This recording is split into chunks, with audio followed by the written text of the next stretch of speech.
This is the BBC. This podcast is supported by advertising outside the UK. Thanks for downloading the In Our Time podcast. For more details about In Our Time and for our terms of use, please go to bbc.co.uk/Radio 4. I hope you enjoy the programme. Hello, welcome to the last programme in our current series. This week on In Our Time we will be discussing the role of history and heritage in the formation of the British national identity. Some professional historians have maintained a guarded relationship with the heritage industry, believing that it presents a distorted version of national life. A merry England that is politically acceptable, good for tourists, but somehow suspect. History, in contrast, has been deemed to seek the warty truth about the past, objectively and even scientifically. How has our understanding of history changed since the 19th century? What is the role of heritage in national life? And how will historians interpret our time and our society? What will our heritage be? With me to discuss history and heritage are David Cannadine, Director of the University of London's Institute of Historical Research and editor of a new book, What is History Now? David Cannadine is also Commissioner with the organisation English Heritage. Miri Rubin is Professor of European History at Queen Mary, University of London, and Peter Mandler is Fellow in History at Gonville and Caius College, Cambridge, and also the author of a new book, History and National Life. Peter Mandler, can you give me a definition of what you see as the difference between history and heritage? Well, history is relatively easy to define. It's the study of the past, although professional historians sometimes like to narrow down that definition to confine it to the kind of study of the past that they write about. Heritage is trickier, partly because it's a neologism. It's a relatively recent coinage. One doesn't really find the phrase in its modern sense until 1920s, 1930s, and it doesn't really come into common usage until the 1960s or 70s. And it then entered as a sort of very charged concept. I mean, I think that what it boils down to is those parts of history which people feel that they have inherited from the past and which they have some responsibility to pass down to their descendants in the future. And although those portions of history which people feel are inherited can be abstract and things like Shakespeare or liberty. In modern usage, it tends to mean something more tangible, buildings and objects and landscapes which can be inherited, preserved, and passed down. And you think that in that tangible area there's a strict value system attached to this? Well, it's a process of selection, and because heritage is a subset of history, I mean, all history is a selection from the past. We can't know the totality of the past, but heritage is a stricter selection, and because it often involves dispositions of public money, dispositions of property, it's always highly politicized, highly charged. You skipped over, as it were, the 19th century and the early 20th century, and we hit it on the head in the 60s. Did it take that long to get going? Was it not around in any way before then? Heritage as an idea.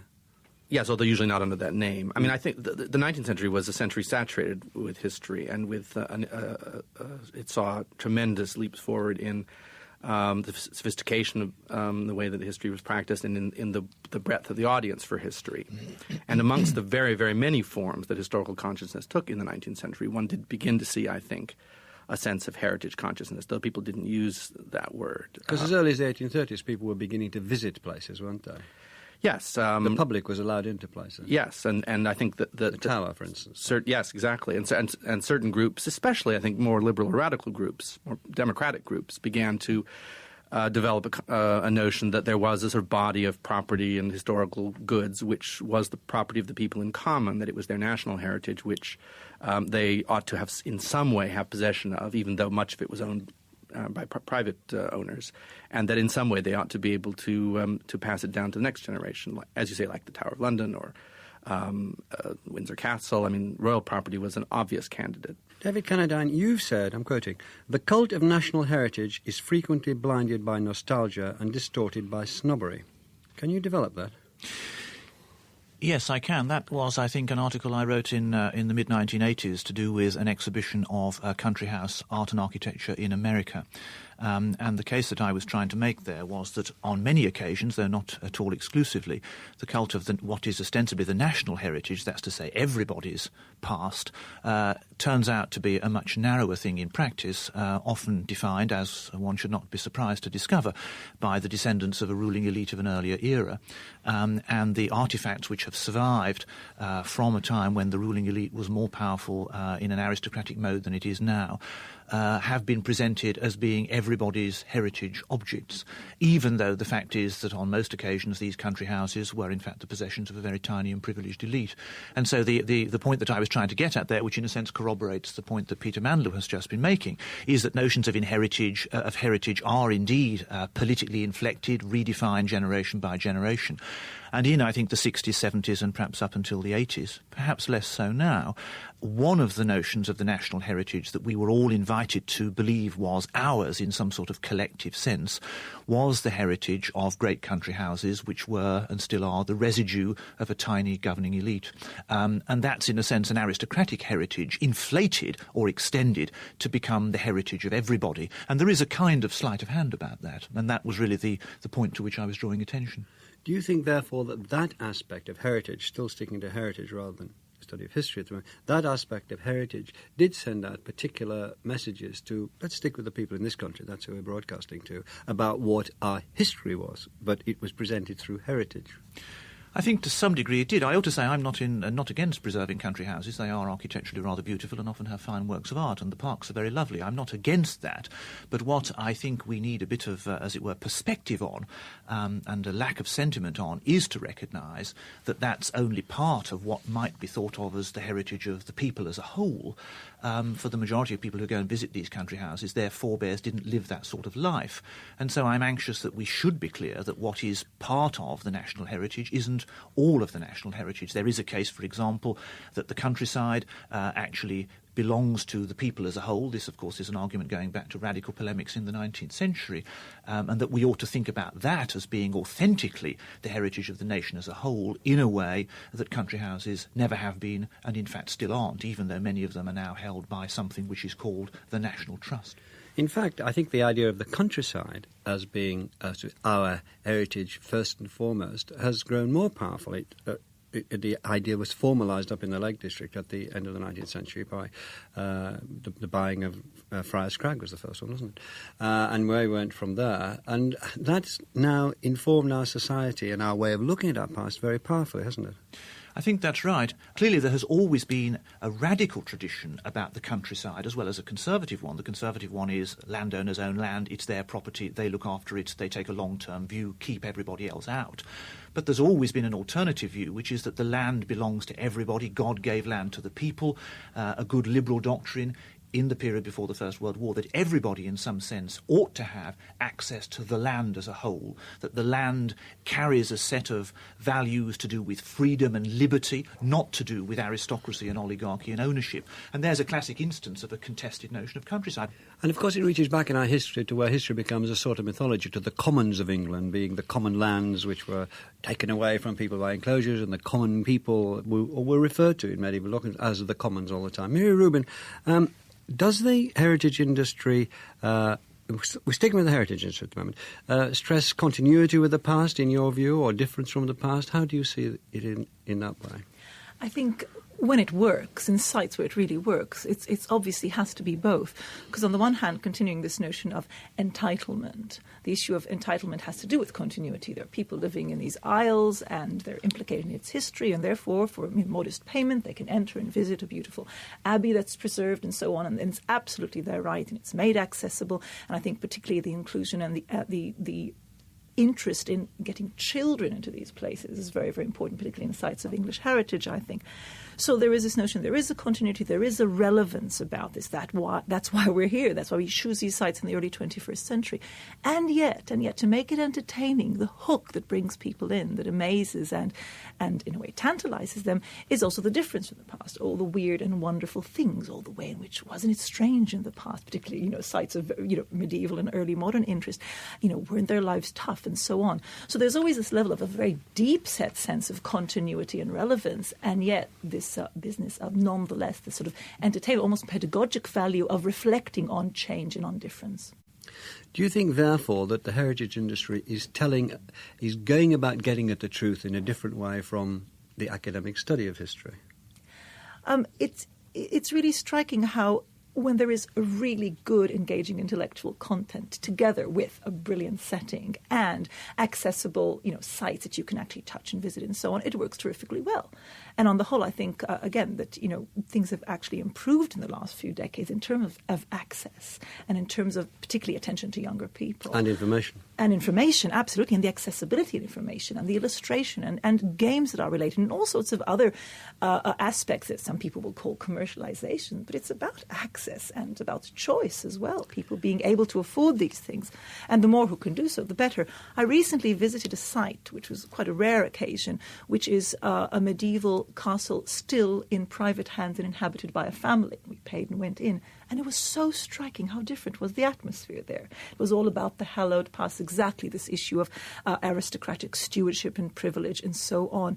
It was very restricted in terms of where one could visit, what one could touch, and there was sort of this ancient retainer telling us tales of the great family that still lived there. It was a totally different atmosphere from this type of accessible, democratic, it is your right to be here within bounds that pervades most of the heritage industry sites, as it were. Peter, you're going to... Well, I was just going to say that I think that in the 1980s, I think historians were just beginning to come to grips with the heritage industry. And because of the particular political temper of the times, there was a bit of a crisis, there was a bit of a panic on our part, on the historians' part, as well as I think perhaps on the heritage industry's part.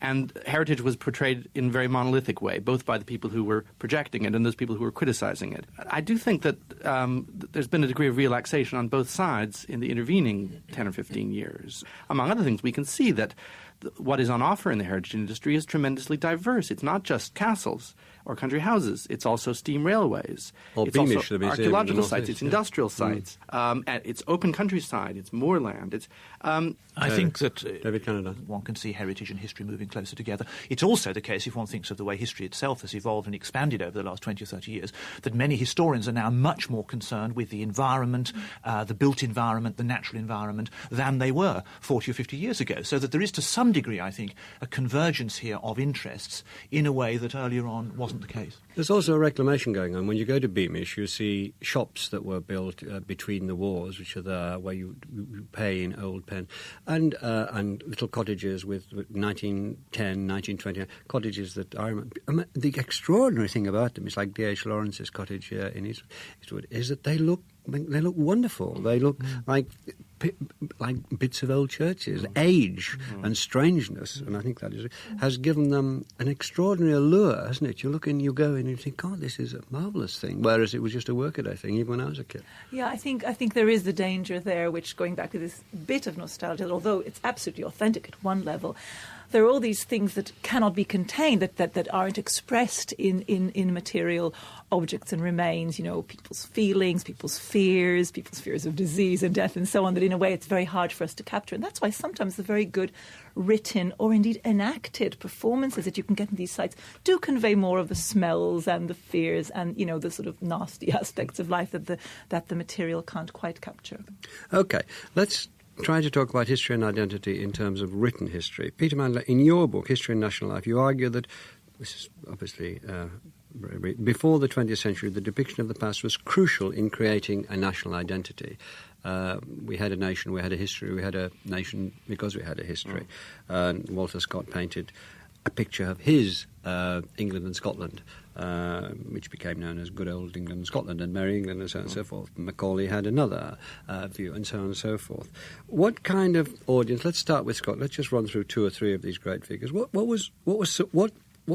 society was Sir Walter Scott portraying, and why was it so appealing to so many people in the 19th century? I think, first of all, one has to say that this is not an exclusively English or British experience. I mean, all European nations, and indeed non-European nations in many cases, went through the same process at the same time. It's a period when nations are forming themselves, not in the sense of boundaries and single rulers, but of peoples. And these are peoples who are newly literate and with a little bit of disposable income and more mobility, and they need materials in order to interpret who they are as a people, what bonds them together. And history provides an obvious starting point. Not the only one. There are plenty of others, literature and politics. But history was everywhere a crucial bonding element for a nation. And I think what Walter Scott's particular genius was, first of all, he presented lots of pasts. There are medieval pasts, there are early modern pasts, there are 18th century pasts in Scott's oeuvre. So there's something for everyone. The bit that has interested me most was the bit that was pitched at the English, because we usually think of Scott as a father of Scotland, but Scott was also a father of England, in that he wrote a series of novels mostly set in the 16th century. Which were aimed at an English audience and recounted events in Tudor English history.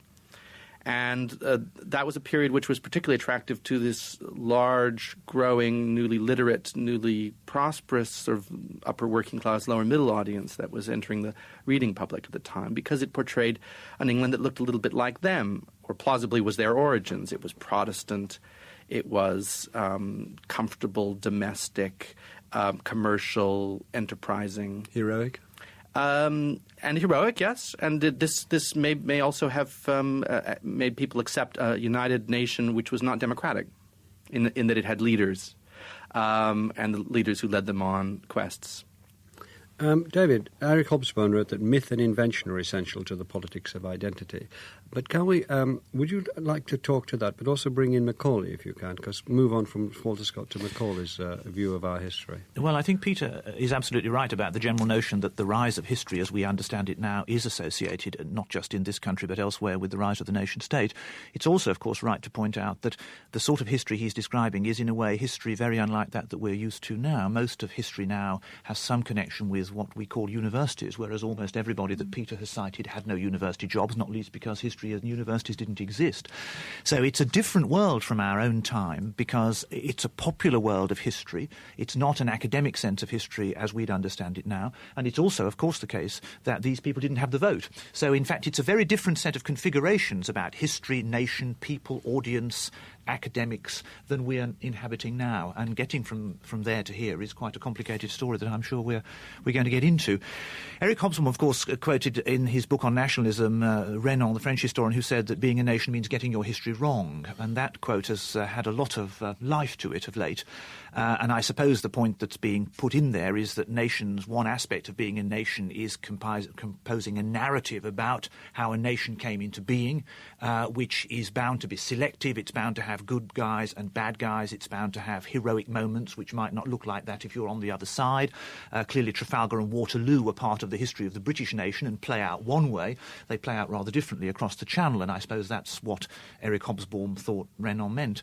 And certainly, I think one of the ways we need to think about the way history was written in the 19th century, not just in England or Britain but elsewhere, and indeed for part of the 20th century, was that it was indeed in the service of a notion of national identity, which meant that the history that was being written was in some senses partial, one-sided, and not the same as across the Channel. I don't, as it were, have a problem with that. I think these people were well-meant and relatively high-minded. To some degree, history is always going to be the product of its own particular time and place, and 19th century history was the product of the milieu that Peter's just described. And Macaulay was sort of cheering on and driving a society that he knew was powerful, he knew was imperial, but he wanted it to have great moral values and distinction. Macaulay was a complicated man. I mean, it's often said that it's all just about progress, getting better things, moving forward, and of course he wrote in the sort of prose that embodied that view of life. But it was a more complicated history than he's often given credit for. He was more sympathetic to the losers than he's often thought. He's much more sympathetic to Scotland and to Ireland than he's often thought. I mean, Macaulay, although easily characterised and perhaps caricatured as a Whig and a progressive and a populariser, was in fact an immensely sophisticated man, and in fact he was a more sophisticated historian than he's sometimes given credit for. Mary, would you like to comment? And I want to ask you another question. Yes, I think that exactly following from the quote that you gave from Hobsbawm is, of course, that all making of history is also learning to forget certain things. And the visions of particularly these later Victorians or J.R. Green is also to give a history that can bring together a nation that does have some very serious cleavages. For example, you know, the sort of Anglican England and the Protestant and the sort of Puritan and nonconformist England, after all, which also correlates with certain types of ethnic diversities in it. So there is a story and people can be mobilized behind. So in that sense, also, it's not just remembering very well what's important, it is putting as secondary and perhaps forgetting some of the cleavages on the way. And I suppose the challenge is, and what I feel is sort of absent now really, is that we're not sure what it is out there that we can all share in terms of a new narrative. But could you say that in the 20th century there was an increasing interest in personal history, the history of individuals as sort of revealing through their individuality and their individualisms our national identity? Yes, I think that's absolutely right about the second half of the 20th century in particular. You have great movements that rocked particularly the Western world, but also with post-colonial movements and decolonizations, people finding themselves and their ethnicities. Of course, the whole movement of women's rights and other types of rights and liberation, so that people turn to make what the detractors would call sectional histories, and others might say it's actually bring to the fore voices that had never been heard before. And very often it begins with a quest. It begins with a sort of personal commitment. I mean, we've mentioned Eric Hobsbawm, of course. His own political quest and political life story is utterly linked with the history that he wrote. But that is not a problem, it seems to me. We all get to history through some sort of hook, through something that animates and makes us passionate about us.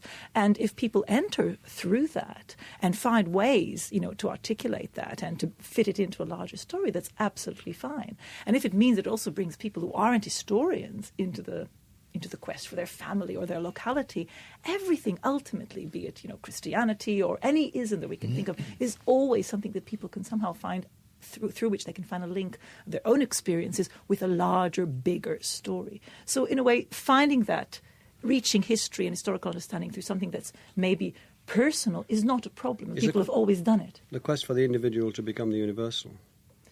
It's sometimes a universal story. I mean, like, for example, looking Doesn't everybody think they live a universal as well as an individual story? No, I think the other way we ought to think about this, of course, is that the 19th century was not only the cult of national history, it was the cult of national heroes, and biography, as such, was a hugely thriving genre, and the presumption was that Gladstone, Disraeli, and co. were all exemplary figures leading heroic lives, and if you read their multi-volume tombstone biographies, you would learn about these great men, how they had made the nation great, and how they exemplified qualities that everybody else should emulate.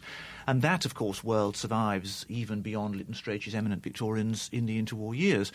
But if we think about how biographies of individuals are now written, it's not like that at all. We no longer see them as exemplary, admirable, virtuous figures. We see them as tortured, often unadmirable Freudian figures who we probably wouldn't want to emulate at all. And in that sense, the notion of the study of individuals has changed very much across the 19th and 20th centuries. And we don't now have exemplary biographies of great figures in the way that the Victorians were very good at and seemed to need and felt they produced. I was thinking more of the study of individuals who are not the Gladstones and Disraelis, much lower down the power scale. Yeah, everyman, yes. But I don't think that necessarily people are interested in everyman now because they think of everyman as a universal figure. I think they're interested in the particularity of everyman. And actually that is a very historical way of looking at them. And if you look at some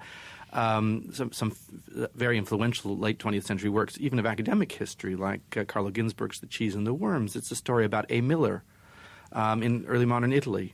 And he's not, in certain ways he resembles the modern reader, but in many ways he's very strange and alien person indeed. And I think one thing that people are looking for now in history is this sense of particularity rather than universality, which is, again, a very much difference between the 19th and the early 21st centuries. And yet that particularity is always, I think, in the service of, isn't it amazing that we can relate with a guy so far away that we can connect? It's both. So this issue of continuity, which has a sort of universalizing aspect to it.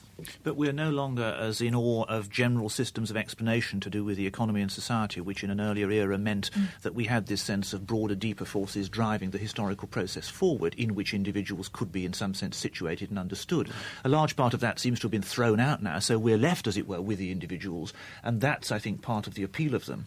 Does what you say relate to when E.H. Carr, when he wrote What is History in 1961, you've written an answer to that, What is History Now, as it were, 40 years on. But what you said about the great forces, what was he saying? What was he saying to historians and about history as recently as 1961? Well, it does relate to Carr. I think Carr took the view, and of course puts it very eloquently and for its time persuasively in What is History, that the things that moved the historical process forward, a metaphor itself of some difficulty and complexity, I think, were largely long-term economic and social forces, and those were the things which drove the historical process forward, and that if that was the case, as Carr wanted to insist, then the scope for individual freedom of action, free choice, the scope for the individual to affect the historical process was in fact very limited. And Carr set out an agenda where he felt that that was the way to explain the historical process. He thought that history was more about change than continuity, and he thought that the job of the historian was to explain change, that causal mechanisms were the things that historians had to unravel.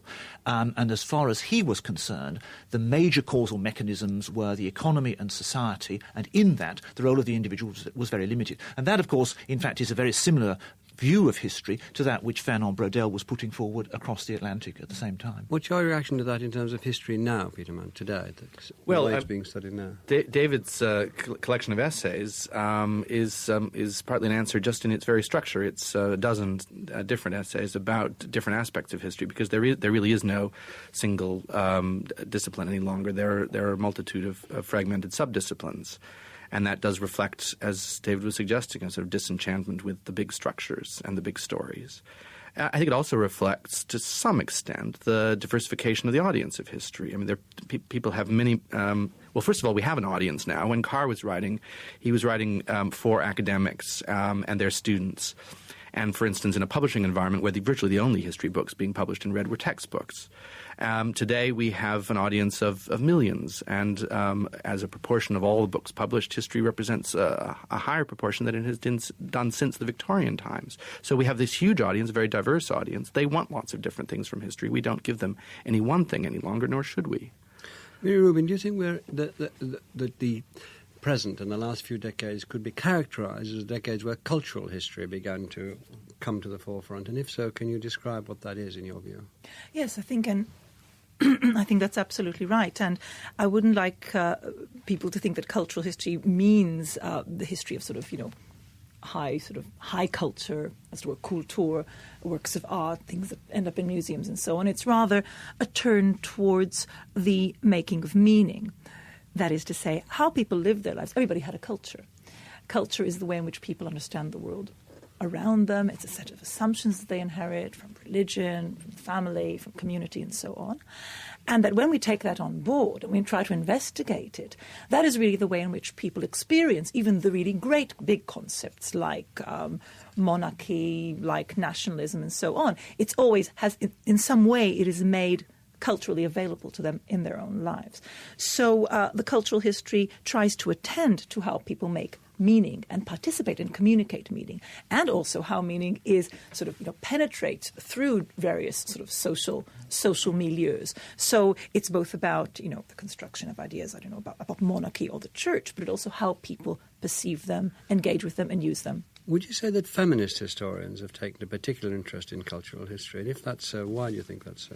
It's so because I wouldn't use the word feminist historians, but those interested in women and gender in general, on the whole, have attended very, very closely to culture, because they believe, a lot of them believe, that a lot of what we take to be female or male in terms of roles and expectations, the way we behave, the way we use language, is actually something that's not sort of inscribed in our genes, but it has to do with the cultural heritage. So that, a medieval lady at court is something that is a product of a particular cultural milieu, which will be different from a female peasant in that same society, and that, we have to attend carefully to how those worlds are constructed. So inasmuch as gender roles are a very strong, prime and central example about how culture operates, obviously historians of women and gender got very, very interested and indeed led the investigations of culture, yes.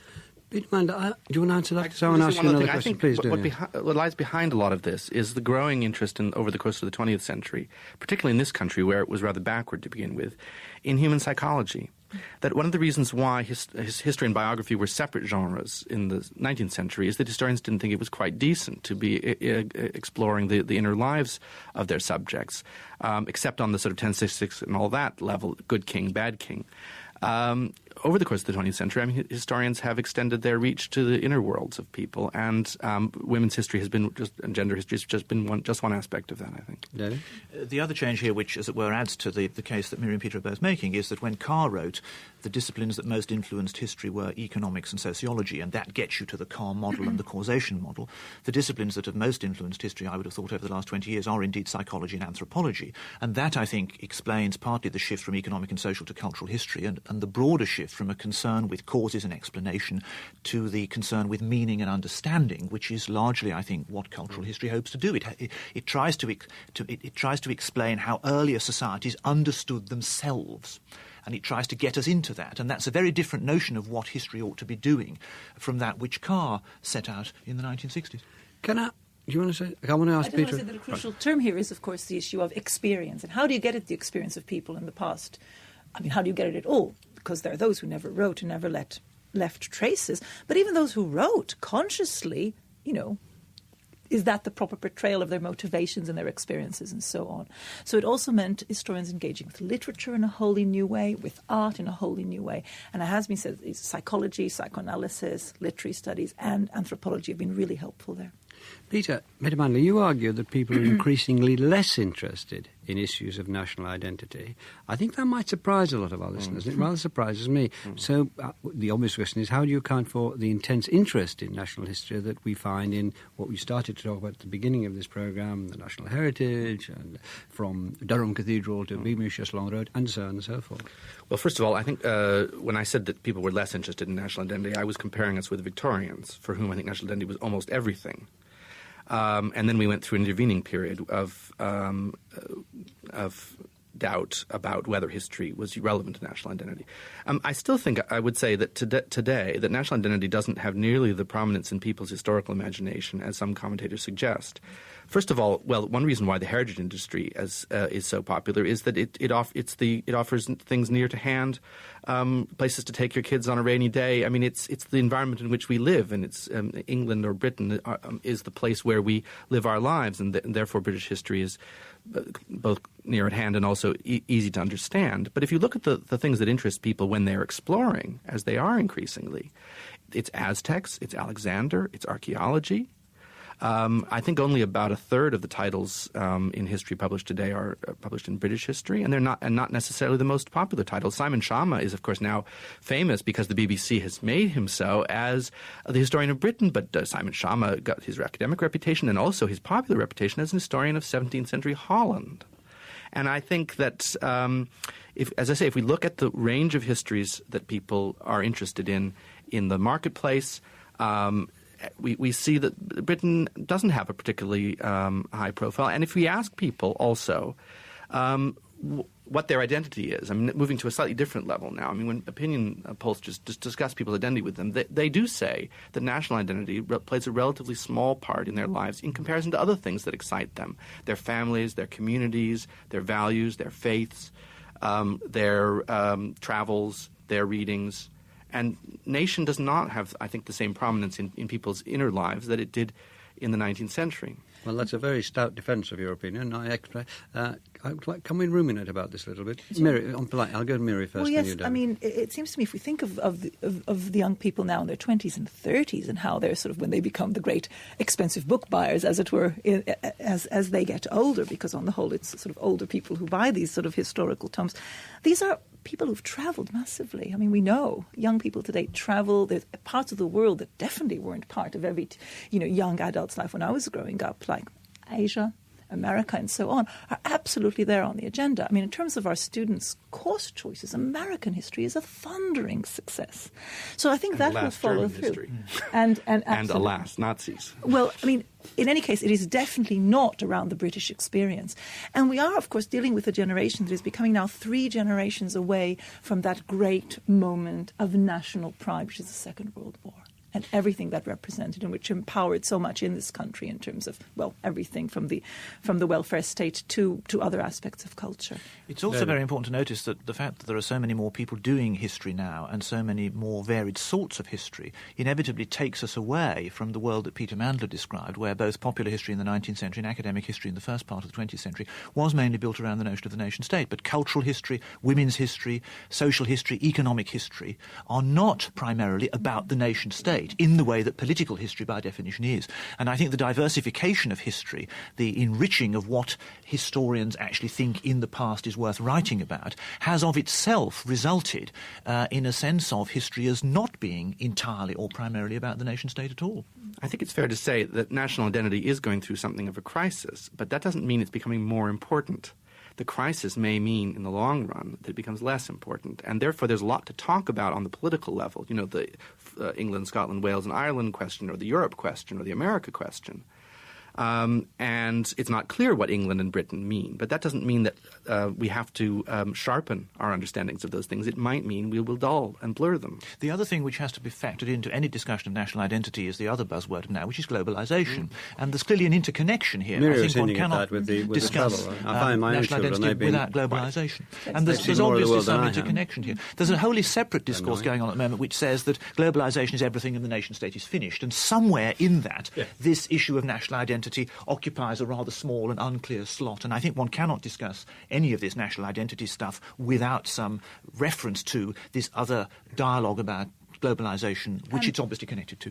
And multiculturalism, of course, particularly for Britain. Just like Geoffrey of Monmouth thought in the 12th century and constructed a history for people who were Normans, Celts, Celts, Saxons, and so on. And it was myth, and it was also history, and it was very available, and it was grounded in sites and places people could actually find out about. In the same way, the challenge will be, or maybe it's unachievable, but we will have to see. It's not being done yet to find something that all the peoples of Britain can relate to today. And we're historians, so we know about Geoffrey Monmouth, but we're not prognosticators, and it is very hard to say how all this will be resolved. Well, that's what I'm going to ask you, actually. I can't see why we don't do the privilege of broadcasting.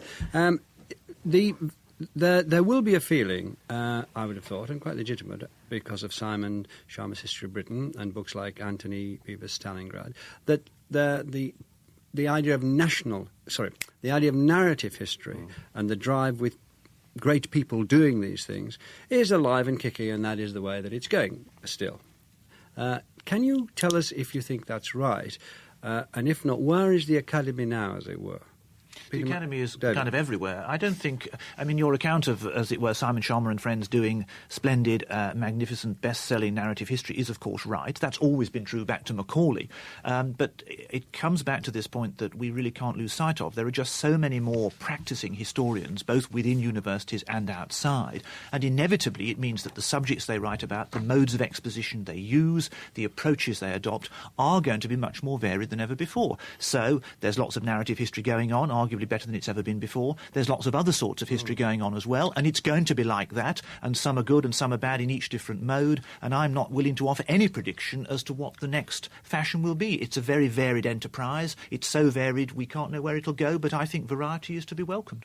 You could cite easily two other genres which are, if not quite as popular as Stalingrad, in the same league. There's the collage, little bits and pieces of the kind that Norman Davis offers, and then there's the slice of life. Stella Tilliard's Aristocrats, an intense inward exploration of a couple people's lives. It's not the grand narrative like Simon Schama. It's just as popular. Can I ask you, Mary, do you think, Mary Rubin, given the rise of what we could call family history, where families are recording each other with their camcorders and tape recorders, where the history of the street in which you live has become very important, where you can't go to a village with a shop without a properly and often very good history of that village and that shop, which has been written by somebody locally based in the last 20 or 30 years. It's really everywhere. It's very local, it's very family. So what... I know you're terribly worried about prophesying or predicting anything, but how do you think this will affect the way this period we're living through now is later regarded? I think you're probably talking also about simply the profusion of histories out there and materials that any historian doing, the family in late 20th century Britain would have to attend to. Well, I think their videos and their emails. If they do. Well, I'm not too worried about the profusion of materials, because hand in hand with the growth of the amount out there, we have the most extraordinary means of storing them, because the same technology can produce and can store. I was thinking about this profusion after 9/11.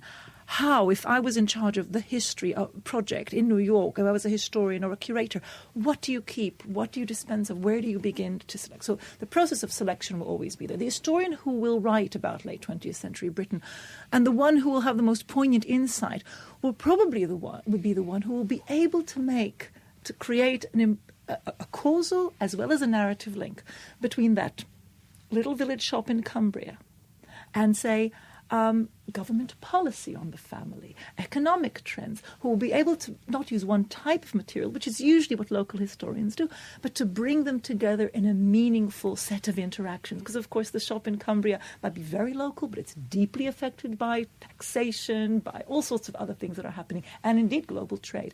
So the real insight of the person who has the privilege, like the three of us, to be historians all the time, will be to attend and to bring together a blend that's meaningful and to trace the ways in which the big and the small interact. David?